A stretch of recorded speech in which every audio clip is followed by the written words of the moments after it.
Cuando los españoles llegaron a esta tierra bendita de Tejutla, San Marcos, que en ese entonces no se conocía así, dice el historiador que Tejutla ya contaba con 60 familias muy bien organizadas. Desde Tejutla, San Marcos, a través de la frecuencia 98.7 y Begonia TV, les damos la más cordial bienvenida a este primer conversatorio organizado por el grupo 400 años de esta vía de Tejutla, que tiene a su cargo la recopilación de la memoria histórica. Próximamente, en un año más, estaremos llegando a esta fecha tan importante a nivel centroamericano. Es una fecha trascendental. Nos enorgullece el día de hoy contar con personas que conocen del tema, que han trabajado sobre este tema en otras localidades, en otros municipios, y también nos enorgullece el día de hoy contar con la presencia de miembros del Grupo 400 años, miembros del Grupo Gestor, tejutlecos que están por acá en Tejutla, y por supuesto la llegada del arqueólogo que va a estar con nosotros, Chocano, ¿verdad? Alfaro. Bueno, muchas gracias y bienvenidos. Hoy contamos con la grata presencia de dos exalcaldes de la Fúlgira Vía de Tejutla. Específicamente, pues ellos nos van a dar a conocer parte también de lo que es la trayectoria de ellos, pero contamos hoy con don Augusto Ramírez, cariñosamente don Augusto, quien fue alcalde municipal de esta vía de Tejutla, don Isaías Pérez Escalante, quien también fue alcalde de esta vía de Tejutla y hoy nos honra con su presencia. Licenciado, tiene una gran participación en lo que es la digitalización del libro de actas del departamento de San Marcos, en donde precisamente aparece el nombre de Tejutla, la Fúlgira Vía. Ya vamos a conocer de esto.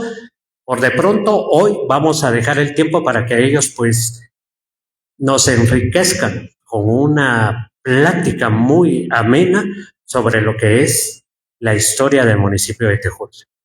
Para usted que nos sigue a través de las redes sociales, pues antes que tenga, pero sobre todo, que nos envíe sus propuestas. Hoy, primeramente, con la guianza de nuestro Padre Celestial, nuestro Dios, damos la bienvenida a cada uno de ustedes e iniciamos con este punto muy importante. A través de Begonia 98.7. Algunas investigaciones y en ese orden de ideas, por motivo de que ustedes habrán escuchado también que la diócesis de San Marcos llegó a 75 años en este 2026. Yo me procuré por un pedido especial y las instancias que ustedes ya estaban tomando para esta celebración tan especial, yo solicité a don Alejandro Conde, que es el director, me permitiera leer, revisar y digitalizar los libros de visitas pastorales del siglo XVII, XVIII y XIX, donde constan los vecinos, los que van a ser la fuente primaria en esta disertación mía, y también las crónicas, que son fuentes secundarias, porque una crónica pues ya es una interpretación de la historia de un cronista, ¿verdad? Habla un poco de la historia de Tejutla y de su situación en el año 1770. Y vamos a tomar también la del bachiller presbítero don Domingo Juarros, que también es un cronista, podríamos decir, paran en torno a una cofradía de San José, por decir algo. Entonces, en ese sentido, es importante ver que el curato a nivel arzobispado de Guatemala, que ocupaba desde el Soconusco hasta El Salvador, el curato que más cofradías reporta, que son 38 cofradías, es el de Santiago Tejutla. Ni siquiera el Espíritu Santo de Quetzaltenango. Por eso ustedes en su templo ven todavía esos escudos de las cofradías en plata. ¿verdad? Entonces eso es parte del patrimonio que ustedes tienen que cuidar porque es un legado de los antepasados de ustedes y que con mucho orgullo lo pueden mostrar. Miren hoy con qué tristeza vi que los arcos, que era el acueducto que trasladaba agua, está totalmente no solo abandonado, sino tiene construcciones adosadas a él. No sé quién hace esa clase de autorizaciones, porque de verdad le explicaba a don Richard que, y Guillermo no me va a dejar mentir, que es un acueducto más antiguo que el que vemos en la zona nueva y de Guatemala. Es un acueducto posiblemente del siglo XVII, ¿verdad, Guillermo? ¿Verdad que sí? Y eso también implica mostrarle al mundo la importancia que Tejutla tuvo, porque imagínense de dónde había que ir a traer agua para que viniera hasta aquí. Son varios kilómetros, no está aquí a 5 minutos a pie el acueducto, ¿verdad? O los restos del mismo. Entonces, en ese sentido, me dio tristeza ver cómo el patrimonio de Tejutla cada vez está depreciándose por la misma gente de su pueblo. Entonces, poco a poco también es importante hacerle un llamado a ustedes como ciudadanos, como vecinos, a que busquen la forma y la manera de que su patrimonio se conserve inalterable o lo mejor que se pueda para las futuras generaciones.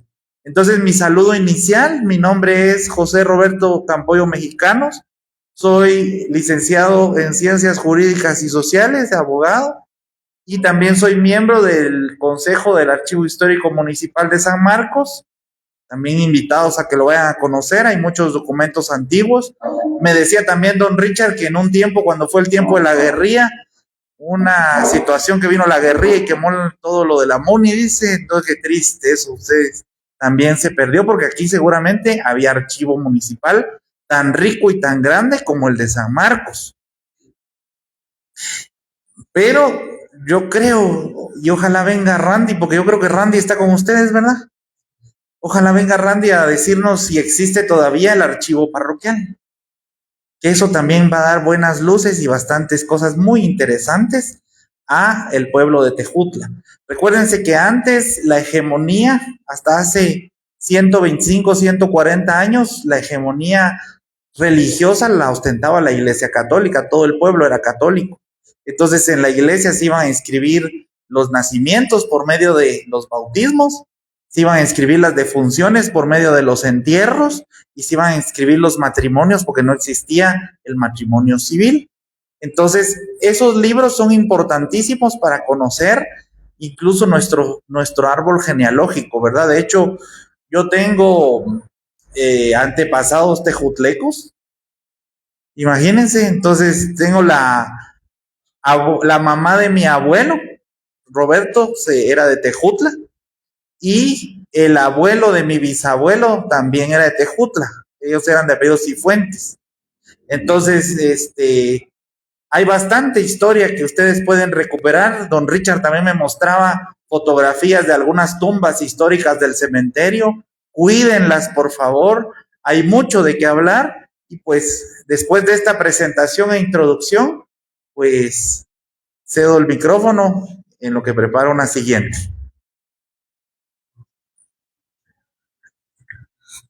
Muchísimas gracias. Muy buena tarde para todos. Licenciado, bienvenido a Tejutla. Compañero Augusto Ramírez.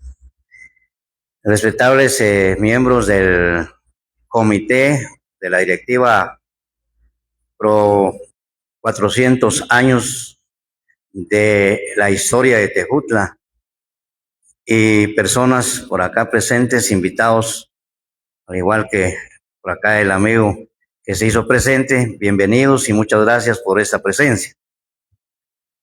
Para mi persona, pues es de grato honor y es un privilegio que nos tomen en cuenta en este significativo acto histórico de nuestro municipio. Toda vez que estamos conscientes que nuestra identidad es algo importante. No podemos ignorar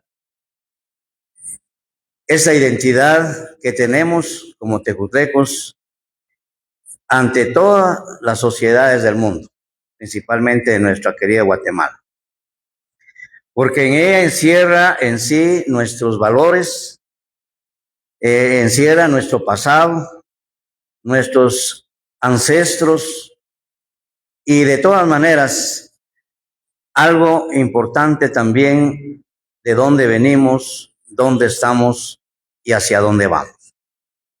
Gracias por esta invitación y nuestra idea, nuestro deseo es aportar a manera de nuestros conocimientos y posibilidades todo lo que podamos para que este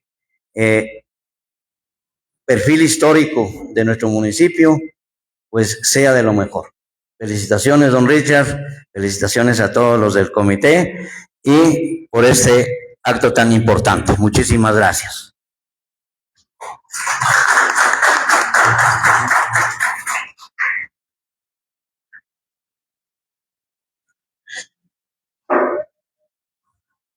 De mi parte, muchas gracias por la invitación que usted nos hiciera. A la directiva principalmente, que tiene esa iniciativa de hacer un recordatorio sobre lo que fue y lo que es nuestra Fúlgida Villa de Tejutla y todas sus aldeas, parajes, comunidades. Es un pueblo histórico. Mi cálida bienvenida a nuestro arqueólogo, al licenciado que está con nosotros. Sumamente nos sorprende que personas muy ajenas quizá a nosotros, los de Tejutla, nos vengan a decir, ¿qué está pasando? ¿Qué está pasando con ustedes? De que en nuestro pueblo tiene un gran y dulce historial que no lo podemos saborear. Se han ido muchas cosas a un baúl que nadie lo puede abrir. Qué agradable es tener y contar con personas que nos honran con su presencia esta tarde. Quizá no va a ser la única, quizá vamos a tener mucho más personas, ¿no? más ciudadanos, más auténticos tejutlecos, que tengan en su archivo mental algo que aportar para que este proyecto de los 400 años que se acercan sean exitosos. Y un ejemplo, si se quiere decir así, para todos nuestros países de Guatemala. Entonces, esta tarde, yo la tomaría como histórica, porque es el inicio de un proyecto que va a dejar una gran trascendencia a los que nos siguen. Porque si hacemos un recuento, los tejutlecos, auténticos tejutlecos, ya somos pocos. Y los pocos que quedamos, ya como que estamos abandonados. Y han venido migrantes que simple y sencillamente ocupar lugar, pues, porque no. ¿Qué podemos recibir de alguien que viene de otro municipio? ¿Qué sabe de lo que ha sido Tejutla? Más ustedes que están acá presentes, deben más algo tener dentro de su archivo de recuerdos. Entonces sean ustedes bienvenidos. Muchas gracias, don Richard, por tomarnos en cuenta. Y muchas gracias al licenciado.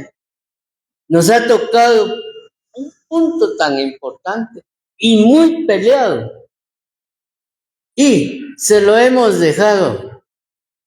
Mi señor exalcalde se recordará también. Hemos luchado en aquel tiempo.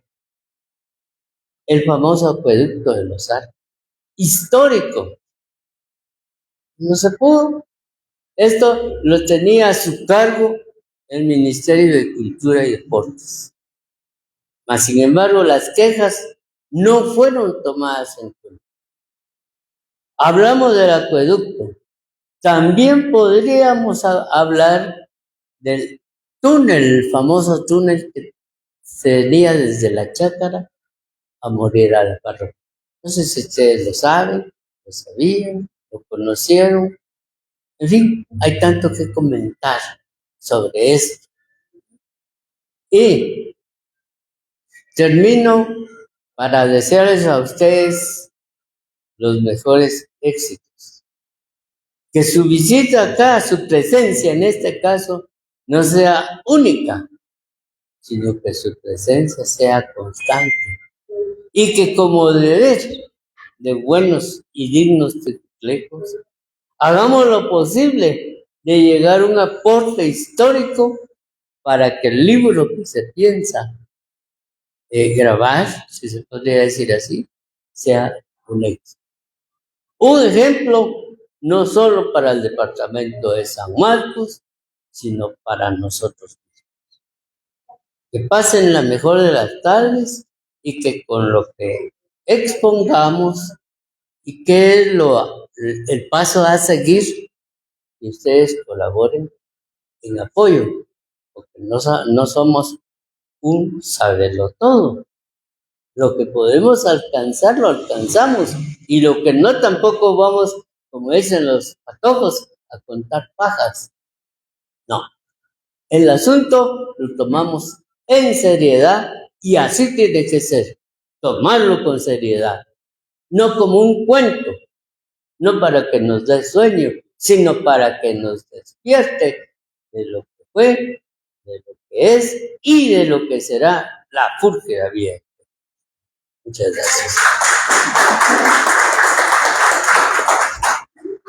Ahora sí, ya entendidos cómo vamos, porque necesitábamos una parte fundamental para poder construir de una manera especial todo esto de la celebración de 400 años, pero sobre todo la recopilación de la memoria, que es precisamente conocer y saber de dónde venimos, cómo estamos y hacia dónde vamos, ¿verdad? Entonces, para nuestro público, lo que estamos trabajando el día de hoy es el inicio de la recopilación. Hay algunos avances ya, pero necesitamos esta parte inicial. Dejamos al licenciado Campoyo la dinámica, 10 minutos cada uno. Posterior a esto, pues vamos también con algunas preguntas del público que está y también al final conclusiones sobre esto. Licenciado Campoyo. Muchísimas gracias. Y para continuar esta intervención, yo quisiera comentar con ustedes o comenzar con algunas descripciones de Santiago Tejutla. Lo importante, una de las cosas más interesantes que yo encuentro acá en Tejutla es la utilización de, en una sola etnia, la unicidad en dos etnias, la unicidad en un pueblo, por las famosas parcialidades que existieron de Tejutla y Tenango. Fíjense ustedes de que probablemente sea uno de los primeros ejemplos de convivencia pacífica posteriormente a la conquista de españoles o ladinos con indígenas de la etnia Mamo. Porque si nos vamos más al sur, hasta el día de hoy vamos a encontrar siempre algún problema de choque territorial o étnico, por ejemplo, entre San Pedro y San Marcos. Aquí no existió eso. Aquí cuentan los antiguos cronistas de que en un solo pueblo convivían pacíficamente los dos cabildos y tenían un solo templo para las dos parcialidades. Entonces el culto divino lo iban a manifestar a un solo sitio, que era la iglesia parroquial, que por cierto, en una revista antigua que tengo, qué iglesia más linda. ¿Quién la tiró? Cadena perpetua, por favor. ¿Verdad? Sí, tenía hasta su portada la iglesia, ustedes, no, hombre, es que de verdad. tristemente, ¿verdad? Pero pues ahora qué bueno que están ustedes como iniciadores de esta conciencia de recuperar la memoria histórica en las personas, porque están haciendo un trabajo bonito, porque ya están entrevistando a los más antiguos, dice, ya están averiguando qué más se sabe. Una de las cosas más interesantes que habla acá es los pueblos a los que pertenecía la Tejutla, que está el pueblo de Tejutla, 40 familias de indígenas con 400 personas, dice Pedro Cortés y Larraz. En el pueblo hay ladinos, 24 familias con 86 personas. San Bartolomé Zipacapa, 30 con 216 personas. El pueblo de Iztahuacán de la Real Corona, 50 con 341 personas. Asunción Tutuapa, 48 con 444 personas. Santa Isabel Tajumulco, 58 con 393 personas. Comitán, Santa Cruz Comitán, 55 con 450 personas. Y en las haciendas, las familias, ¿cuáles eran las haciendas de Tejutla? Que era la hacienda de San Sebastián, ahora aldea de San Sebastián, que ahora pertenece a San Marcos, y la hacienda de Saquichif, será Cerchil. Saquichif, ¿alguna comunidad con el nombre Saquichif?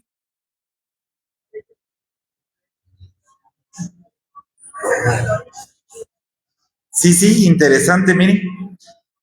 Hacienda de Tajalá. No, aparte está Tacaná porque pertenecía a San Andrés Huilco. Tajalá, con J. Saber, ¿verdad?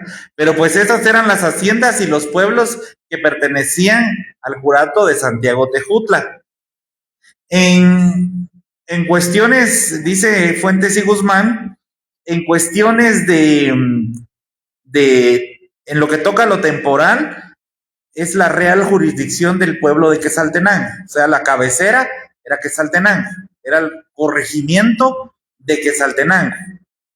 Y todos los súbditos de los pueblos de esta vicaría a la nación de los mames, de cuya subordinación a los quichés en el tiempo de su gentilidad daremos relación adelante. Ahora que está muy de moda estar pidiendo perdón, deberían pedir perdón los pueblos de mames a los quichés.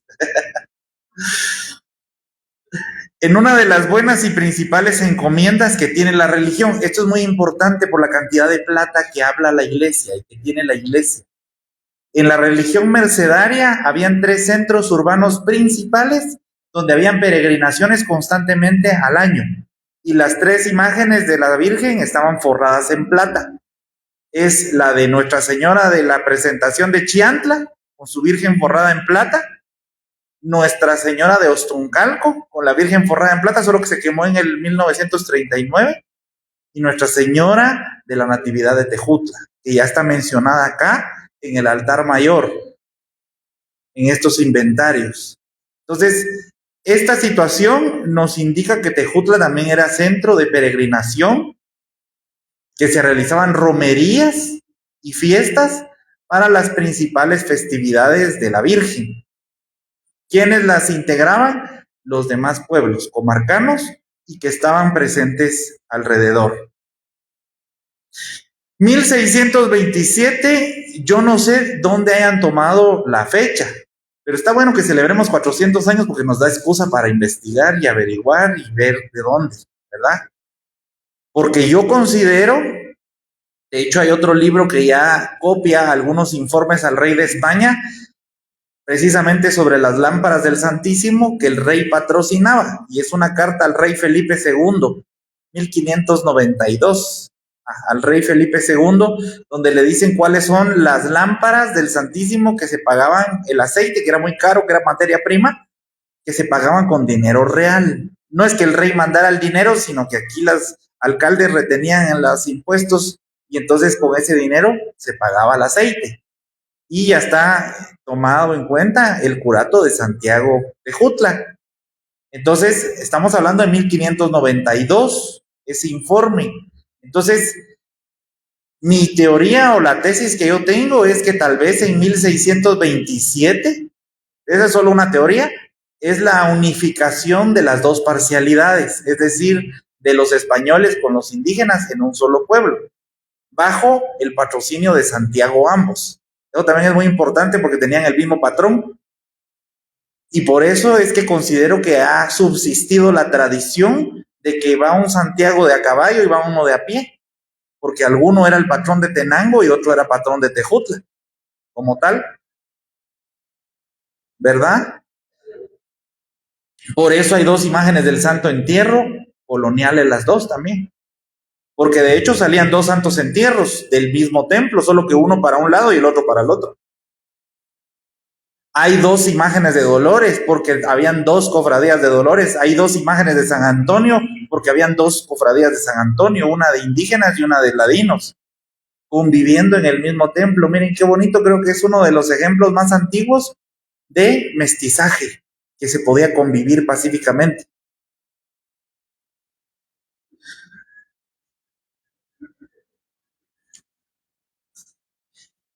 Era una de las provincias más ricas, ni saben desde dónde venían a comprar los productos de Tejutla, desde San Antonio Suchitepec, es decir, imagínense ustedes hasta dónde llegaban el maíz, el trigo y los telares de Tejutla, según este informe de Fuentes y Guzmán, de don Francisco Antonio de Fuentes y Guzmán.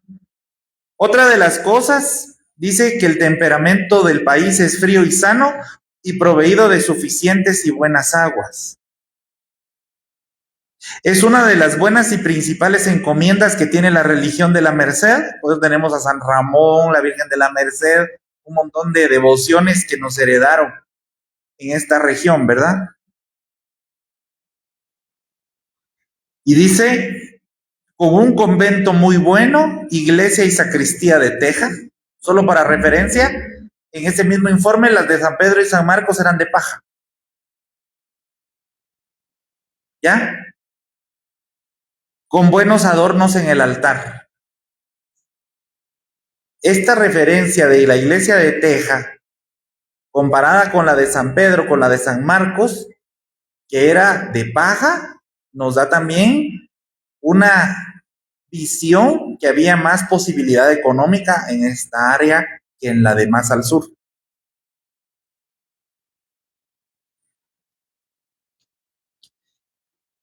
Y luego los productos, que es sustento del maíz, crianza de ganado menor, buenas razas de yeguas, los hilados, los tejidos de algodón, y que llegan hasta la costa de San Antonio Suchitepeques, adquiriendo y granjeando los productos de Tejutla. Imagínense ustedes hasta dónde tenía el pueblo, según este informe de Fuentes y Guzmán. Una de las cosas más interesantes que hay también en estos informes eclesiásticos es qué vicios y qué malas costumbres se observaban en el pueblo. Recuérdense que el párroco becario doctrinero se llamaba cura de ánimas o cura de almas, por eso decimos cura párroco, los curas, porque tenían la función también de curar, los curatos eran de curar las almas, ¿verdad? Entonces, en ese sentido, esa circunscripción parroquial también le informaban al arzobispo de primera mano qué vicios y qué situaciones se miraban fuera del orden moral, socialmente establecido para aquella época, y generalmente era la lascivia y la embriaguez. Era lo que más redundaba en los pueblos, ¿verdad? La lascivia, que eran que se juntaban sin estar casados, por decirlo así, ¿verdad? Y la embriaguez, que les gustaban los frescos, ¿verdad? Era parte de todo estas reflexiones. Una de las cosas más interesantes es, repito, la existencia de un solo convento para atender dos parcialidades.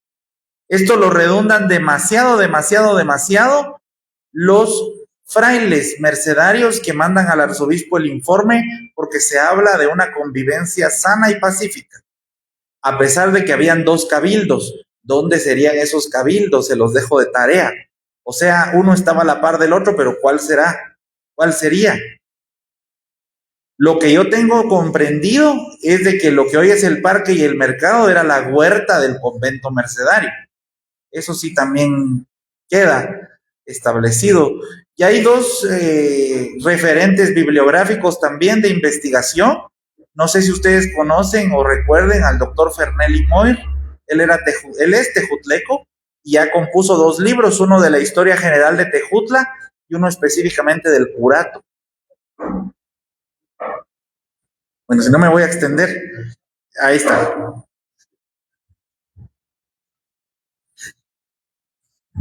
Y cada vez se torna más interesante, sobre todo conocer esta parte muy importante.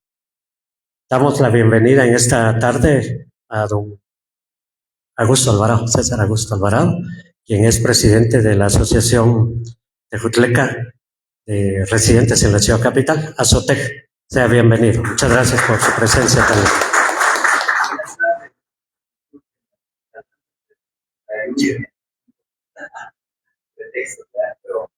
Bienvenido, muchas gracias.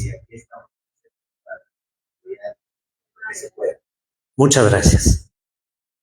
Vamos a conversar con don Isaías. Ya sé que hay mucho de qué hablar y mucho de qué decir, pero tienen ustedes, si gustan, aquí llegamos hasta las 10 de la noche, porque don Rodolfo termina la transmisión a las 12.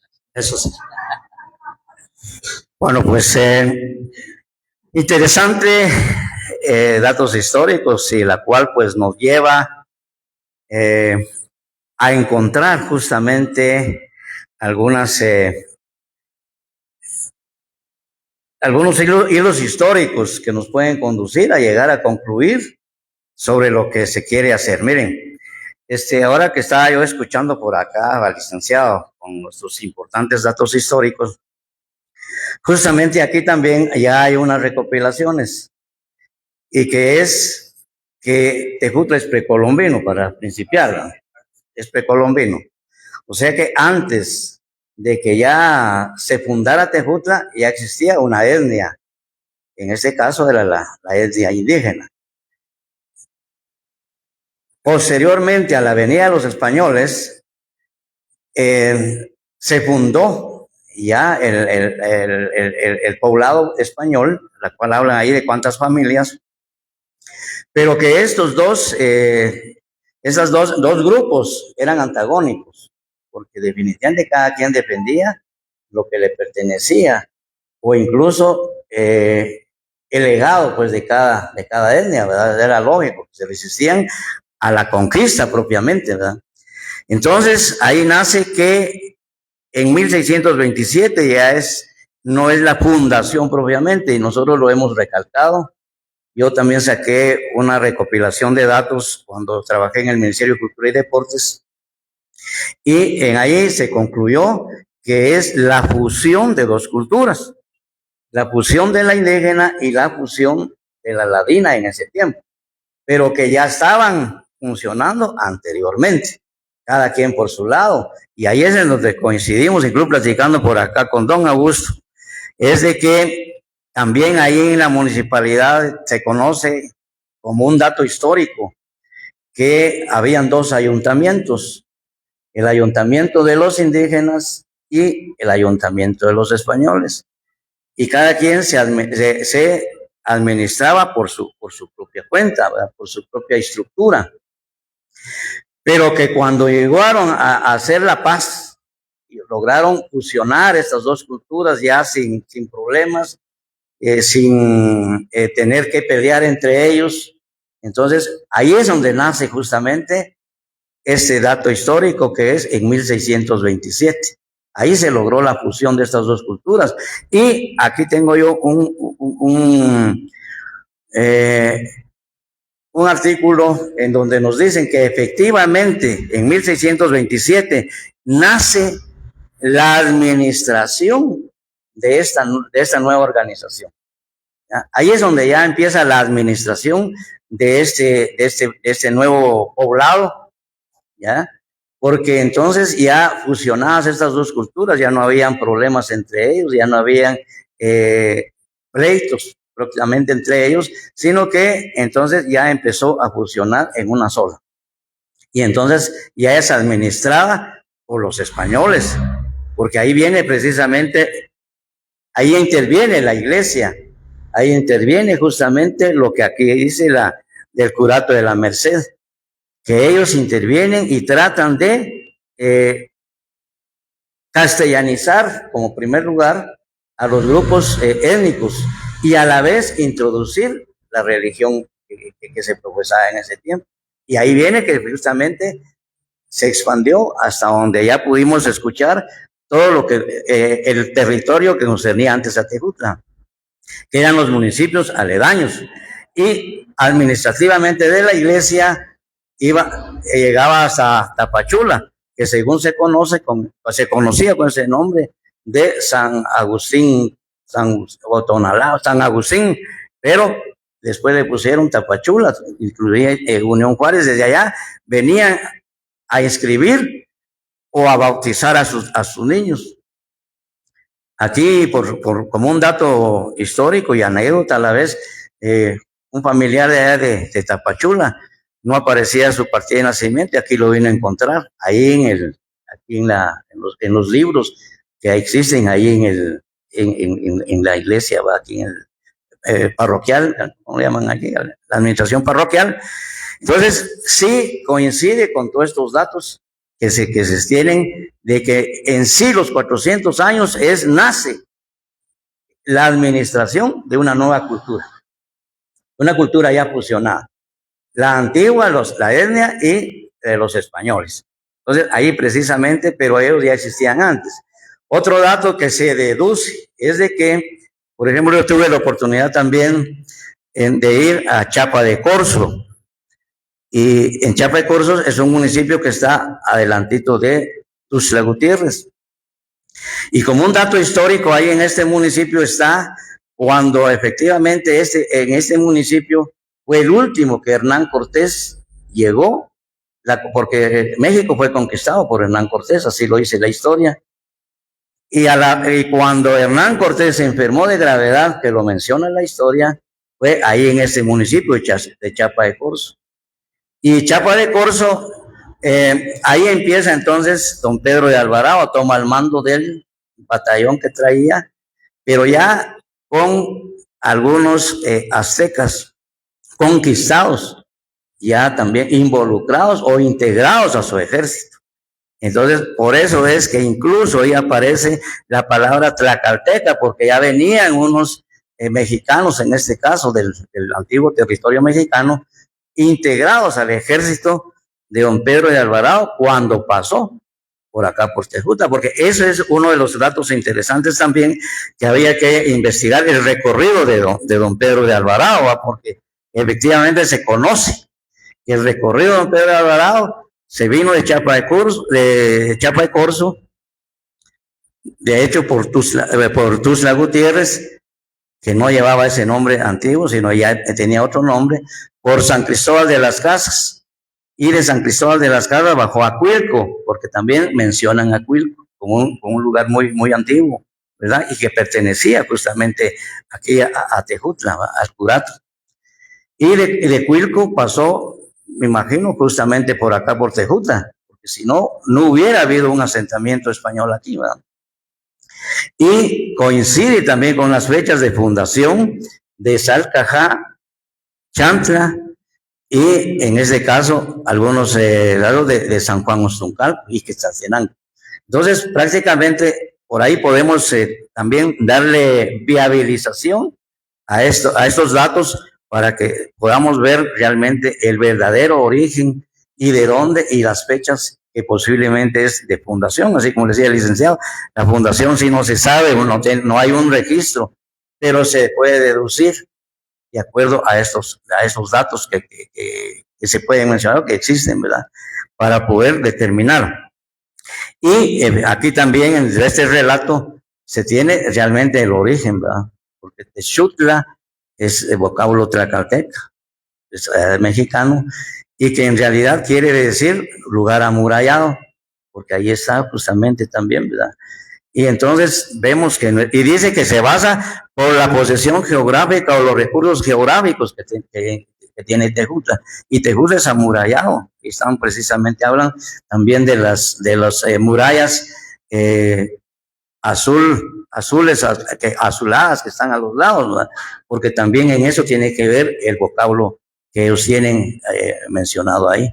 Y Tenango, que era justamente un vocablo que sí, Tlacalteca, y que también le pusieron, porque los antiguos, la etnia antigua, realmente no tenían un vocablo, si lo tenían, no aparece en esta literatura. ¿Cuál era el vocablo que ellos le tenían a su comunidad, a su asentamiento? Y entonces le pusieron Tenango y Tejut, ¿verdad? Con el tiempo, cuando ya, de acuerdo a la administración que tenían y que hicieron de este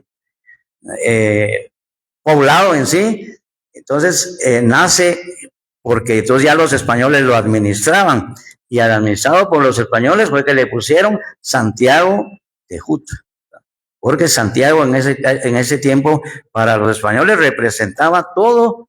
Donde pasaban sus conquistas, le ponían Santiago, ¿va? Santiago, siempre representaban a Santiago de los caballeros. ¿Por qué? Porque, como decía por acá el licenciado, tenían un Santiago a caballo y uno a pie, pero para ellos era el Santiago de los caballeros, el de a caballo, porque eso era justamente el que ellos los inspiraba para la conquista que tuvieron en varios lugares. Entonces yo creo que por acá pues sí hay un relato bastante bonito y bastante, podemos decir, aceptable para lo que se quiere saber del origen verdadero, la fundación, que es mucho antes que los 400 años de 1627, y que la administración ahí sí nace en 1627, en la administración del poblado ya unido, ¿verdad?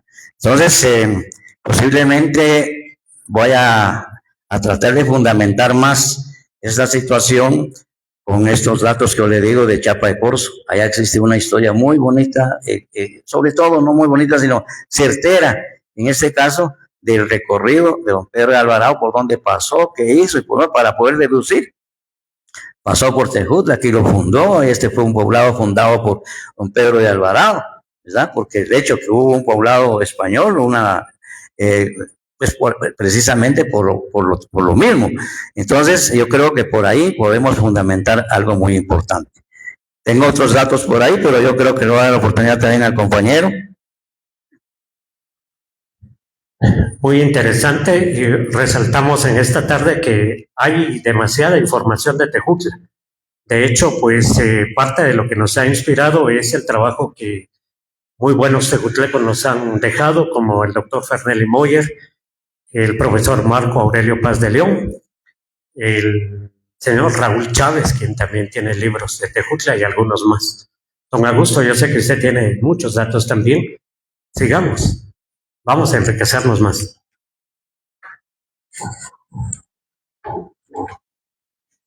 Muchas gracias. Quizá para avalar lo que Chais, como cariñosamente le llamamos, un poquito pues de ampliación, como decir, de los ayuntamientos en aquel tiempo, pues ahora son alcaldías. Y no considero que sea tajante decir, ¿verdad? Existía la casa que, no sé si algunos la conocieron, de la ya extinta doña Carmen Flores. Hay todavía algunos restos de esa casa, ¿no?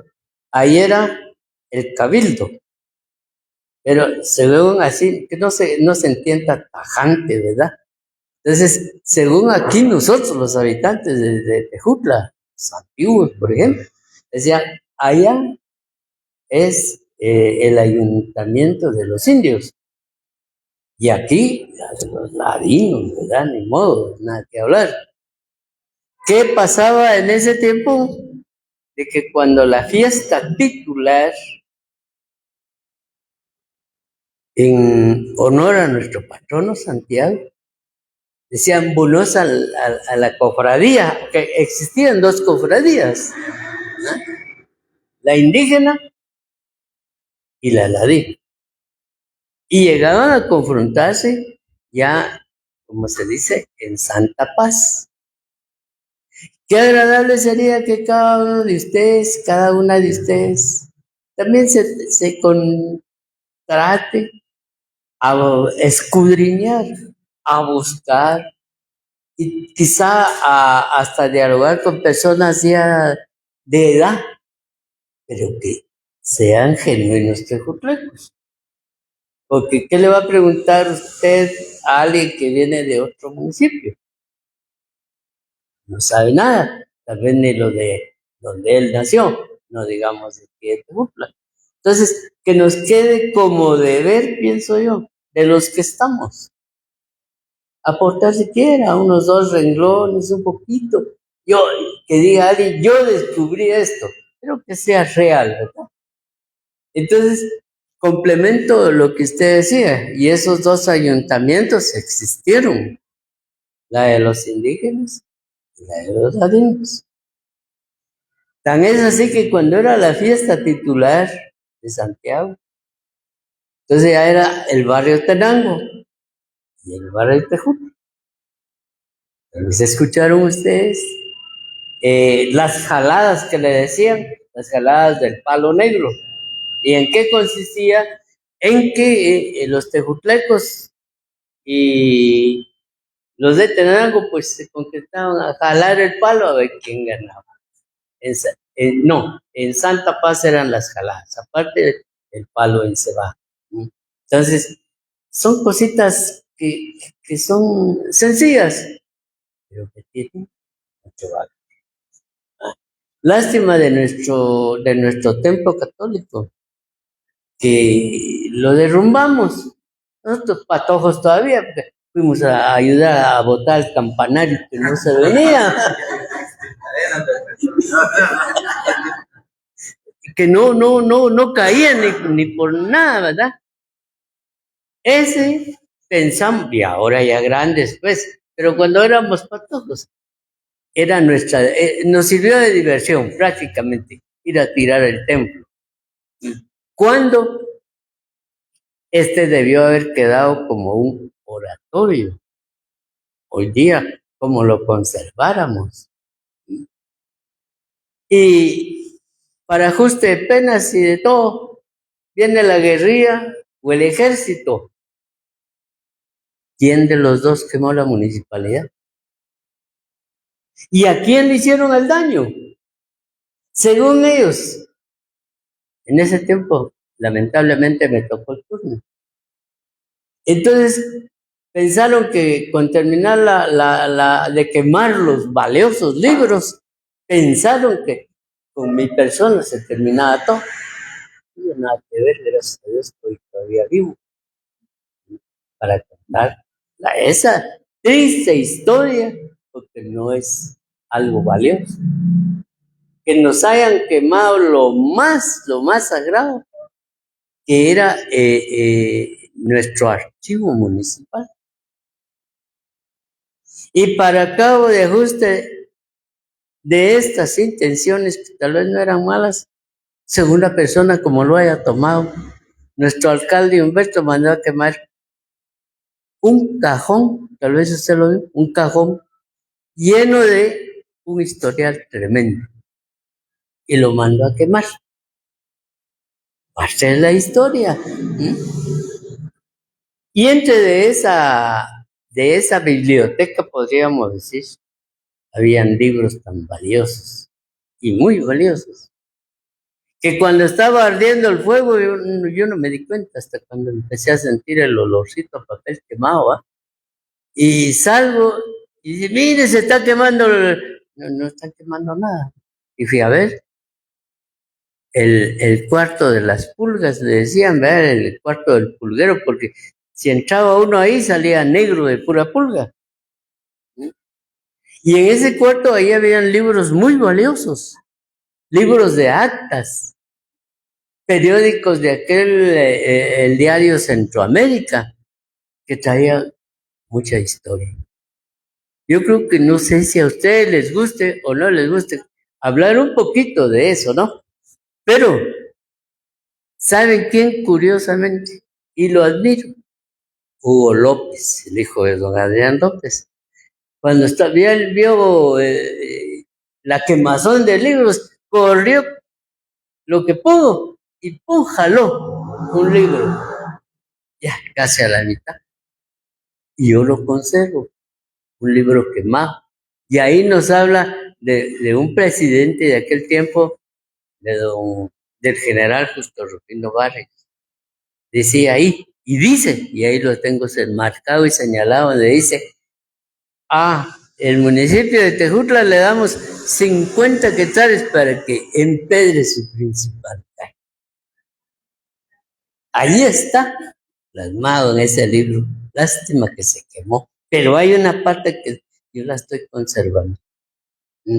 Entonces, yo insto a ustedes, vuelvo a repetir, disculpen, que sea tal vez un poco necio, pero como nos interesa ver, ahora sí que valga la comparación, de dónde nacimos, cómo nacimos, quién es nuestro papá, quién fue nuestra mamá.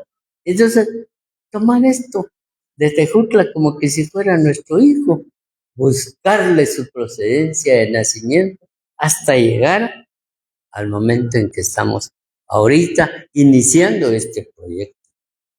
Muy agradable, al menos yo lo tomo muy agradable y espero que tenga eco, que no sea un cultivo que se vaya al fondo y que no germine. No, sino que sea una semilla bien sembrada, no solo por los que estamos presentes, sino porque no sabemos, en otra próxima reunión vengamos más y que vengamos a aportar algo. Y habrá nuestro escribiente para que se lleve a cabo la fundación de un libro auténtico de la vida, del nacimiento, la vida, y no hablamos de la muerte, la del municipio de Tejutla, que esperamos que fructifique con nosotros al echarle su químico necesario.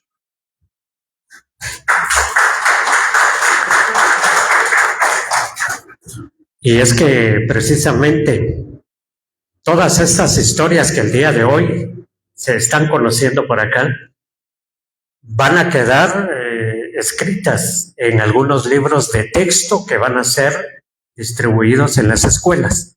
Menciono esto porque la organización, una ONG que tiene presencia en Tejutla, que es Visión Mundial, pues ya está trabajando también para poder recibir todas estas historias y que queden ya en un librito de texto para ser enviado antes de la celebración de los 400 años.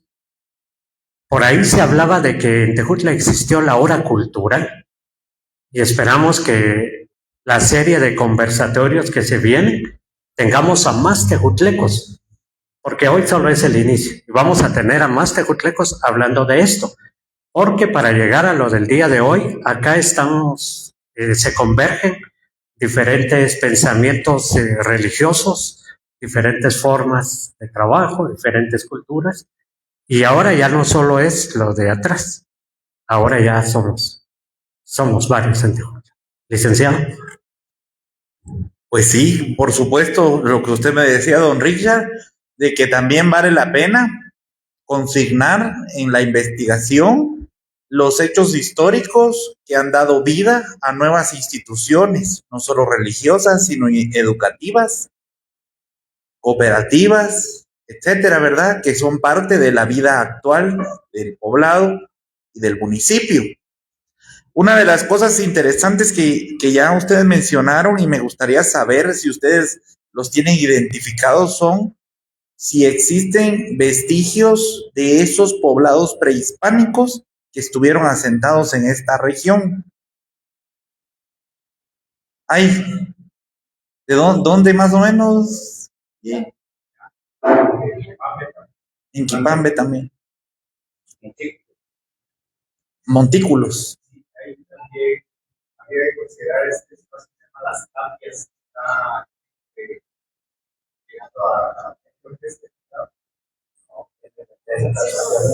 Si él llegando a Calafate, tendría que ser Tuyana, se también la ruta. Son los cerezos, sí. Ciertas formas de ir adecuando donde había lugares climáticos, casi no se llaman los estilos, bastante altos, por el estilo, probable que haya habido Asentamientos. Así es. Conozco cuando esto de la aldea Cuya, está una piedra muy mencionada, bueno, entonces, la piedra Era sacrificio. Sí, y aparte de la roca de Chiruna, y arriba, entonces también menciona, pero ya no es tan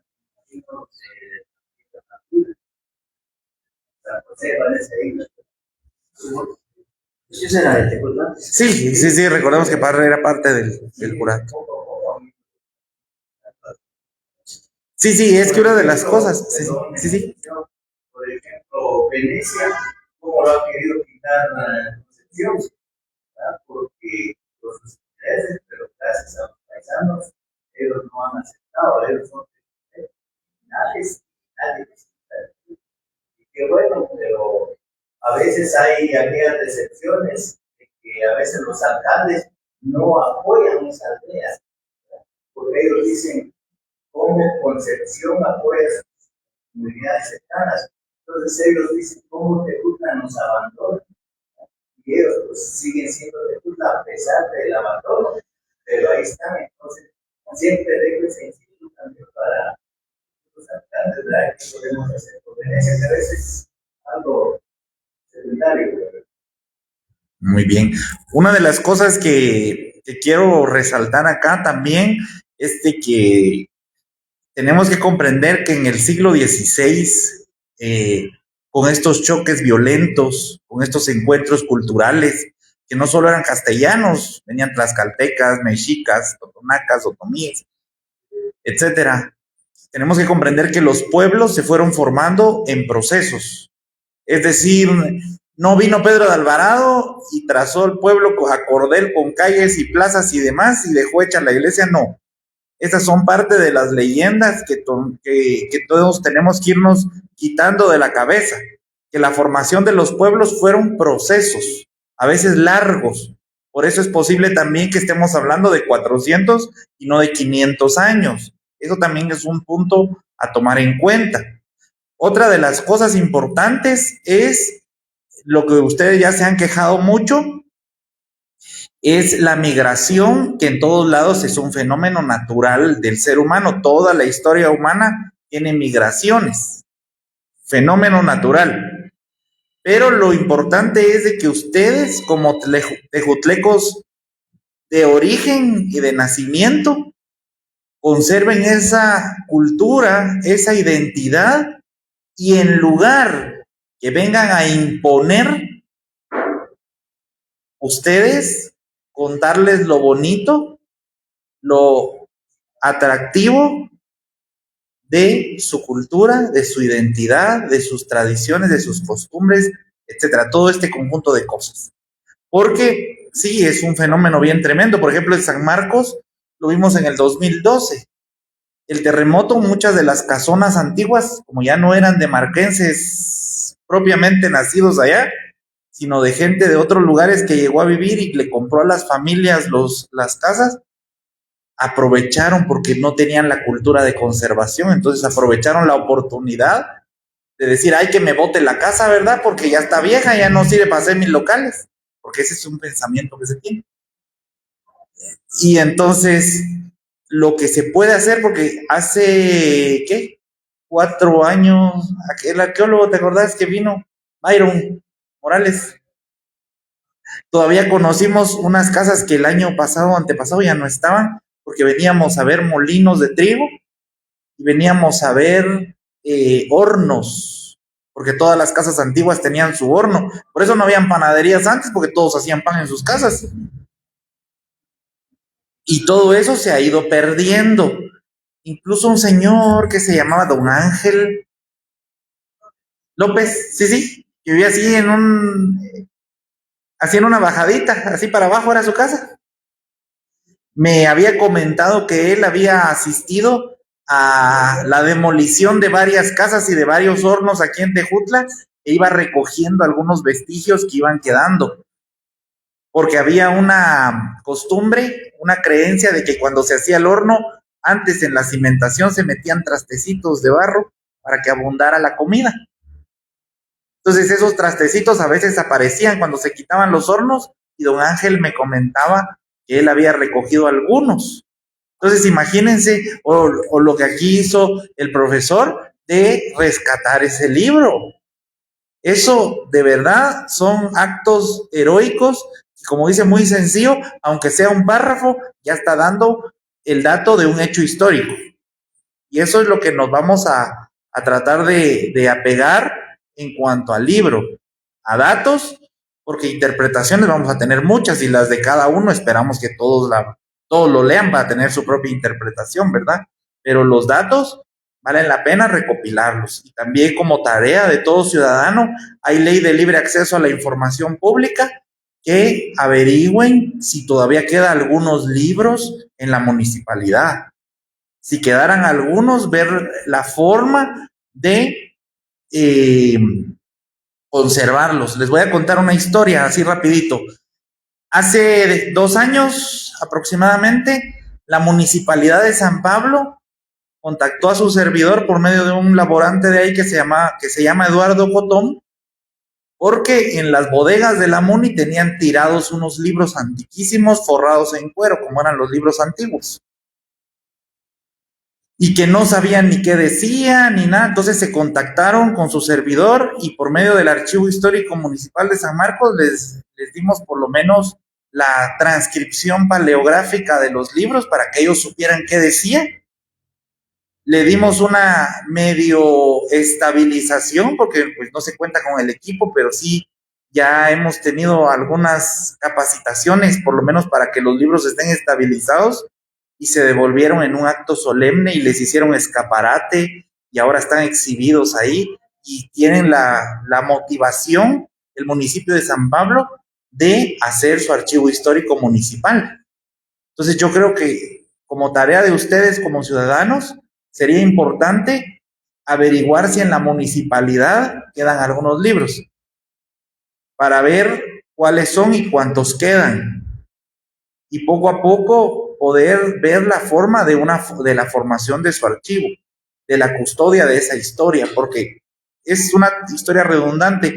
En San Pedro, Zacatepeques, tenían en el Tapanco de la Muni, ahí frente al parque, en costales los libros, y en los años 90 la gente del mercado se enojó con el alcalde y fueron a sacar, y los pobres libros fueron los paganos de esa situación, ¿verdad? Entonces, es un fenómeno triste porque la gente dice eso ya está viejo, eso ya no sirve, pero no saben la cantidad de información legal, de terrenos, de genealogía, de datos curiosos que pueden obtener por medio de esos documentos. Entonces es mi exhortación ya como última intervención antes de que hayan preguntas y respuestas, eso como de tarea a ustedes como ciudadanos y vecinos. Y miren, ya tienen un excelente vecino que los puede ayudar ahora. Yo no sabía que ya estabas aquí. 6 horas. 6 horas. Ya 8. Porque Guillermo fue una de las personas que ayudó a la creación y estabilización del Archivo Histórico Municipal de San Marcos.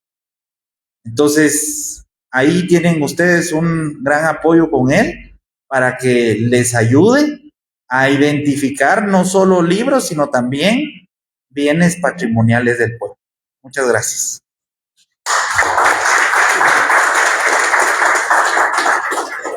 Antes de ir con las preguntas, queremos en este momento invitar a arqueólogo, Guillermo Alfaro. Queremos invitarlo para que pues nos acompañe por acá. Yo sé que él tiene bastante que decir. Le vamos a abrir un espacio, don Isaías. Acá a la par de usted, precisamente vamos a colocar otra silla para que él nos pueda dar también su punto de vista, un saludo, que nos cuente cómo ha sido el espacio durante estas 6 horas por acá, ¿verdad? Así que, Guillermo, bienvenido. Gracias, buenas noches. Sin ánimo de acaparar espacios, más bien con la intención de colaborar con esta iniciativa, dos de mis amigos de acá, amigos de muchos años atrás, me invitaron a acompañarlos hoy. Y como vi que en la lista estaba José, pues dije, me voy a saludar a mi amigo también de San Marcos. Amigo y paisano, yo soy más marquense que de cualquier otro lado, aunque no nací en la ciudad de San Marcos, viví muchísimos años allá. Entre lo que veo con esta iniciativa y lo que José nos presenta hoy es que está muy claro cuál es la línea a seguir, ¿verdad? Que es esta cuestión de poder recopilar información pero que tenga un sustento documental, ¿verdad? Aunque no se puede dejar de lado la tradición oral. Eso es muy importante, toda esa recuperación de la memoria histórica de nuestras familias, de nuestros papás, de nuestros abuelos, de nuestros tíos, es esencial porque al hacer como el contraste de todas vamos a ir encontrando datos que se repiten y esos datos que se repiten nos van a llevar a la historia que queremos. Lo de los 400 años también es una cuestión bien particular, ¿verdad? O sea, haber elegido esta fecha, debe haber algún documento, asumo yo, donde se indica que ahí es donde se unifican quizá las poblaciones, como estaba mencionando usted, o puede ser también que sea el documento más antiguo con el que se encuentra, con el que se cuenta en el Archivo General de Centroamérica, el que esté sirviendo como referencia. Habría que localizar ese dato o reafirmarlo, pero es un muy buen punto de referencia. ¿Qué hay antes de eso? Implicaría meterse al Archivo General de Indias, buscar en los archivos del Virreinato de México. O sea, sería un proceso muy largo, muy caro. Creo yo que no es esa la intención en este momento, aunque ojalá que algún día se haga y por ahí se puedan hacer contrastes documentales. En cuanto a lo que yo puedo aportarles, bueno, esta noche les comentaba al inicio, antes de que abrieran la transmisión, que pues yo estaba haciendo un registro mínimo de varios lugares de Tejutla. Hemos caminado muchísimo por los senderos alrededor del municipio desde el año 2011. Parece poquito, pero son 15 años ya de fotografías digitales, todas, que pues es un archivo propio, es un archivo personal que se puede poner a uso público y que de hecho yo tengo un compromiso con el archivo de la Municipalidad de San Marcos de hacer también una entrega al respecto. Lo único que estamos esperando es que esté la infraestructura adecuada para poder hacer esa entrega y que el archivo pase a tal jurisdicción. Ese mismo compromiso de hacer una copia puede quedar aquí. Ese mismo compromiso es el que la población de Tejutla debe asumir si quiere participar del proceso de hacer crecer ese archivo histórico, de sacar las fotos de sus álbumes, que se puedan digitalizar, que las familias también tengan el derecho de decidir cuál uso se le puede dar y cuál no a las fotos que nos están prestando, ¿verdad? Porque es un préstamo. Todo lo que sea de patrimonio es un préstamo. Y cada familia puede decir, mire, si usted va a hacer un libro, yo le cedo el derecho de que use la foto de mi abuelo para el libro, pero nada más. No la vaya a vender, no la vaya a usar para hacer campaña política, no la vaya a usar para decir que era pariente suyo. O sea, eso, cada persona está en el derecho de uso de su propiedad y de hacerla pública y de compartirla. Y ese es un llamado que ustedes deben hacer en este proceso, que cada vecino tenga la opción de compartir y de compartir bajo su criterio. De decir, mire, yo les quiero compartir esto, pero úsenlo bien. Y también si algún vecino quiere donar alguna de estas fotos, por ejemplo, y hacer un archivo ya físico de lo que se tenga, fotos, objetos, lo que fuere, eso ya implicaría un compromiso de autoridades municipales para tener una forma de recibir y de cuidar. Y ahí para eso hay que interpretar muy bien la ley del patrimonio cultural, que tiene reglas al respecto y que implica que el Instituto de Antropología esté involucrado en el proceso desde su departamento, que creo que Shela tiene la administración, y no sé si Lorena Gundram creo que está como encargada de de esa área.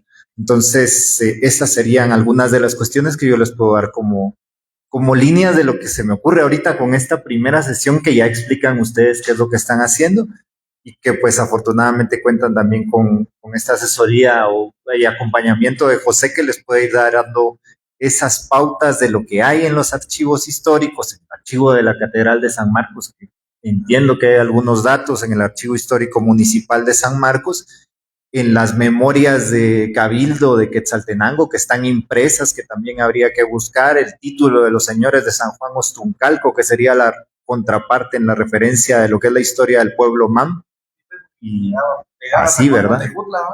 Sí, creo que además es la misma administración mercedaria.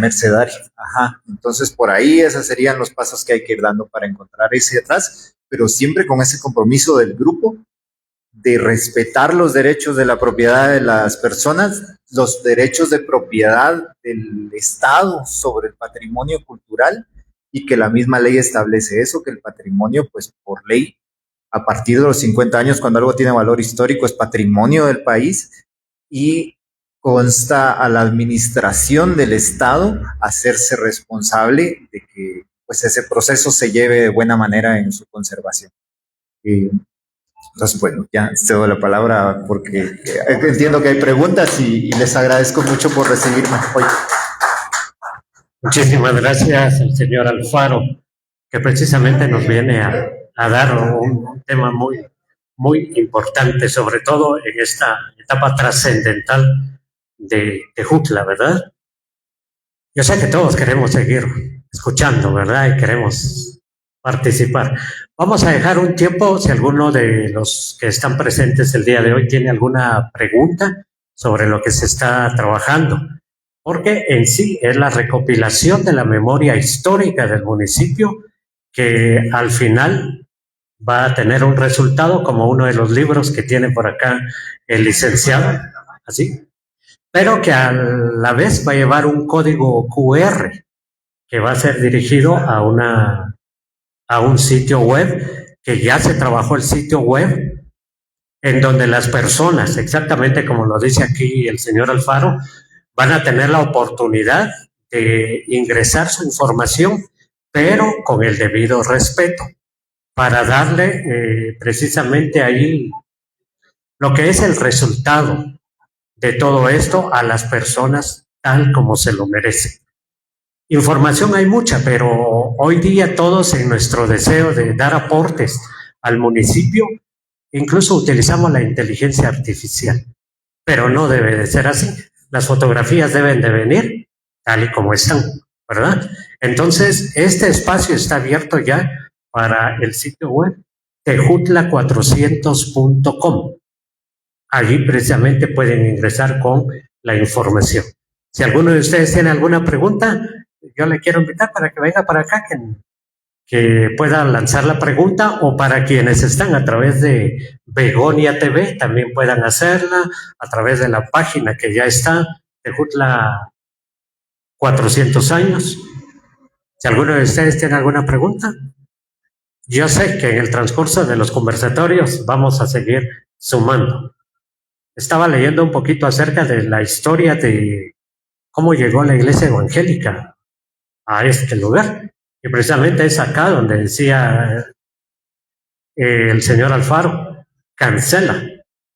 En el año después del gobierno del señor Justo Rufino Barrios, se vino la apertura de la iglesia centroamericana y por ahí hubieron los primeros 11 bautizados en Hermó.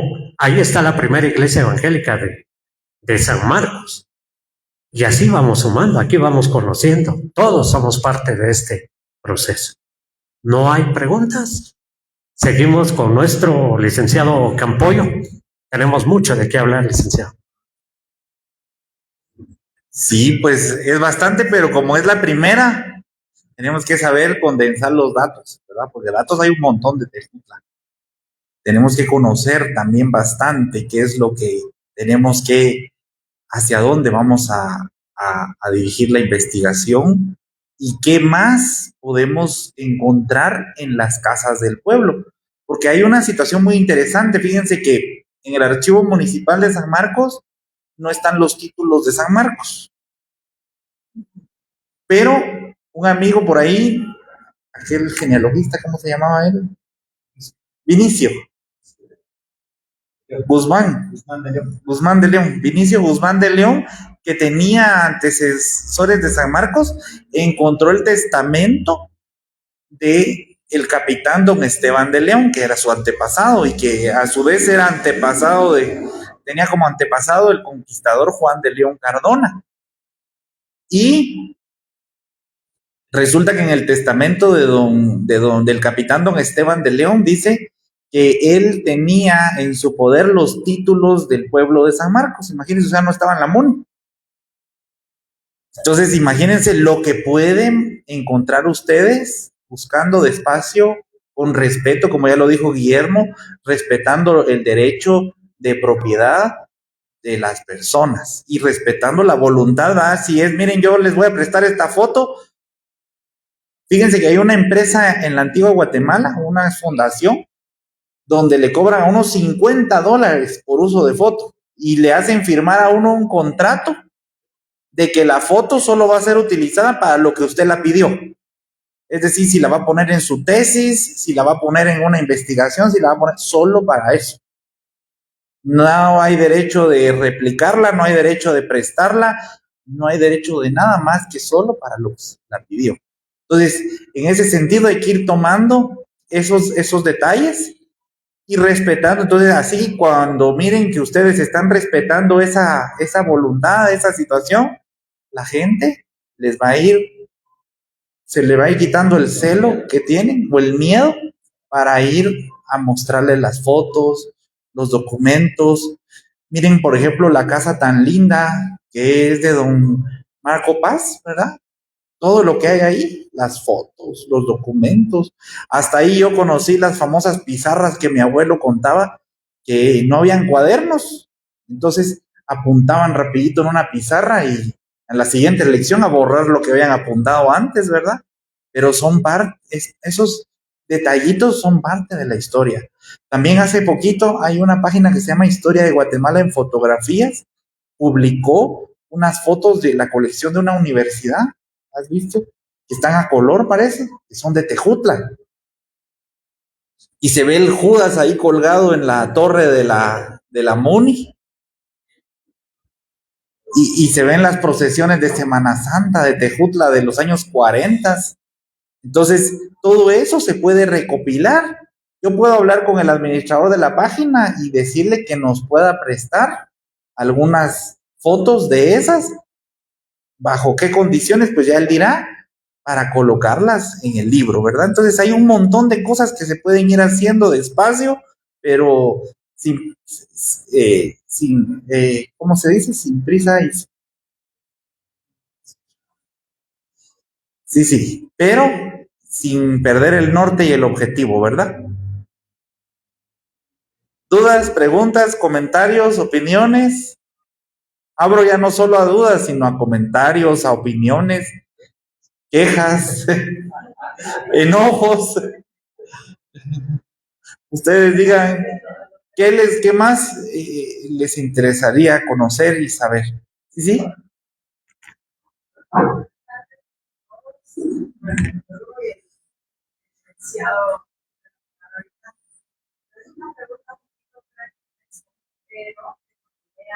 ¿Qué posibilidad habrá o qué nos orienta realmente el acueducto creo que no ha buscado esa construcción? Sin embargo, al frente está toda la construcción moderna, pues, entonces, ¿qué nos orienta usted? Si hay alguna posibilidad, ¿qué nos orienta usted si hay alguna posibilidad de que recuperemos el acueducto? Porque eso a mí me trae muchos recuerdos, porque mi señor padre, Miguel Ramírez, contaba que él trabajó en ese, y que el agua no va entubada, sino que el agua iba a flor de tierra. Entonces, es un patrimonio que no sé hasta dónde usted nos podría orientar. Muchas gracias. Miren, tenemos un ejemplo reciente, después le voy a dar la palabra a ellos, pero ahorita que tengo el micrófono, tenemos un ejemplo reciente de depredación y de freno en la iglesia de San Andrés Xecul, Totonicapán.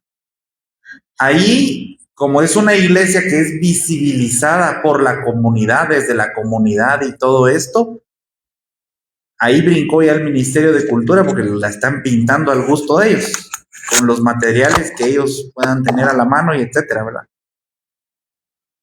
Yo creo que si empezamos como ciudadanos a visibilizar esos monumentos y a buscar las instancias legales, que ya lo dijo aquí el exalcalde, que es el Ministerio de Cultura y Deportes, se puede hacer mucho.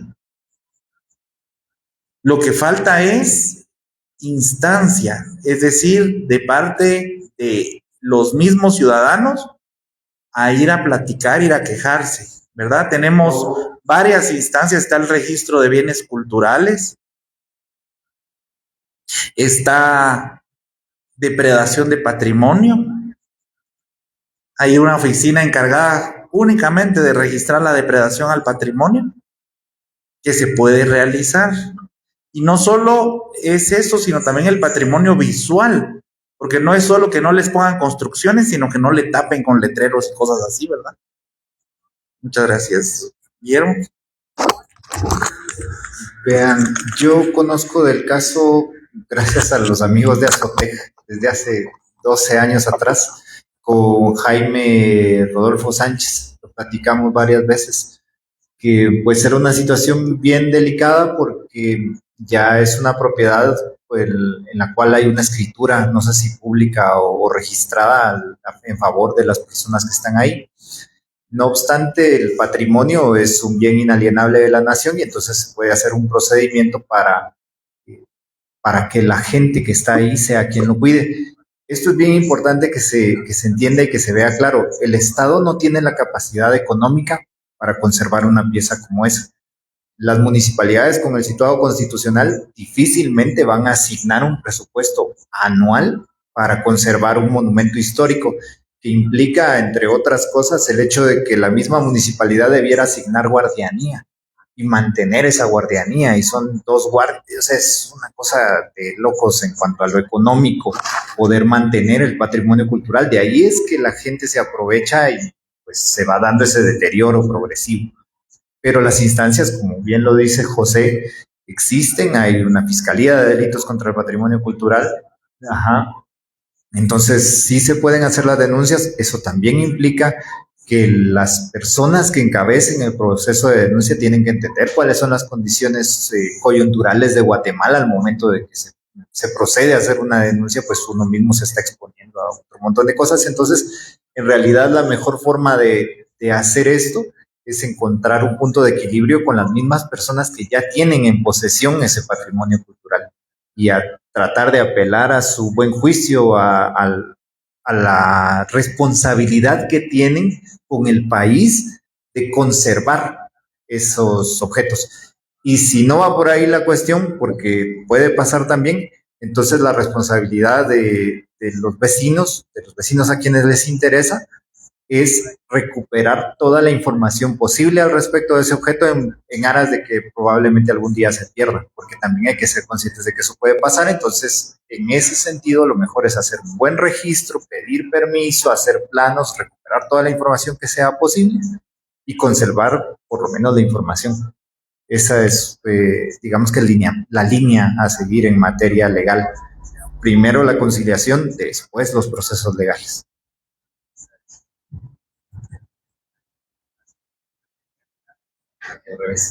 Bueno, quiero intervenir un poquito en esta situación de la pregunta de doña Linda, porque hay unos antecedentes. Dice que en el 2004, efectivamente fue cuando se empezó con esta situación, que empezaron a construir una champa, y ahora ya son construcciones formales. En ese tiempo, se invitó a los propietarios o al de las champas que estaban haciendo ahí, y ellos llegaron con escritura en mano. Dijeron, aquí están nuestras escrituras, mi difunto padre fulano de tal nos dejó, y yo sé que somos nosotros los propietarios, tenían sus escrituras no registradas, pero sí eran públicas, pero ellos decían, esto es nuestra propiedad y hasta aquí nomás. Ahora vamos a ver la otra parte, en este caso la municipalidad que estaba queriendo ver cómo desalojaban ahí o dejaban expedita ese pedazo porque era contemplado pues como los arcos, algo como un monumento histórico que se decía o que se dice. Sin embargo, la municipalidad no cuenta absolutamente con nada, ¿ya? Entonces dijeron, bueno, si no cuentan con nada, lógicamente, ¿dónde está un documento en donde ustedes son propietarios? Ahí solamente existe un acta en donde el señor fulano de tal dio permiso para construir todos esos arcos ahí en ese lugar. Y porque no solo son esos, ahí abajo hay más arcadas. Ven todo el recorrido del agua que hay por Tabujía, que según se tienen algunos datos, que este servicio de agua vino en 1917, pero esos arcos fueron hechos con mucha antelación, ¿ya? Por el estilo en que en ese tiempo se construía. Para agotar algún medio legal, esto se consultó precisamente con el Ministerio de Cultura y Deportes.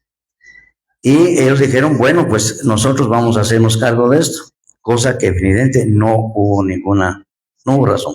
Entonces podemos creer ahí que es falta de voluntad del Estado de Guatemala, ¿no? Con sus instituciones afines a que esto se realice.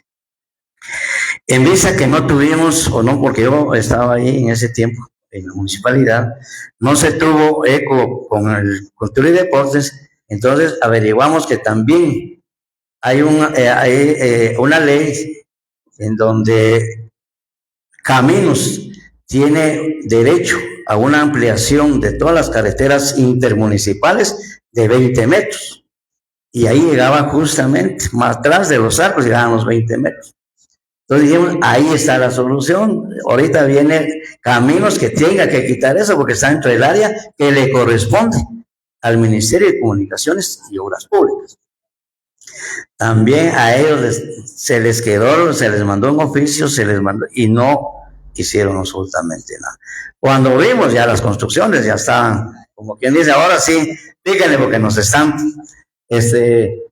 apurando, entonces trataron de construir ya más formales ahorita, incluso hasta una parte de los arcos de la parte de aquí de Oriente, ya lo destruyeron y ahí construyeron una casa.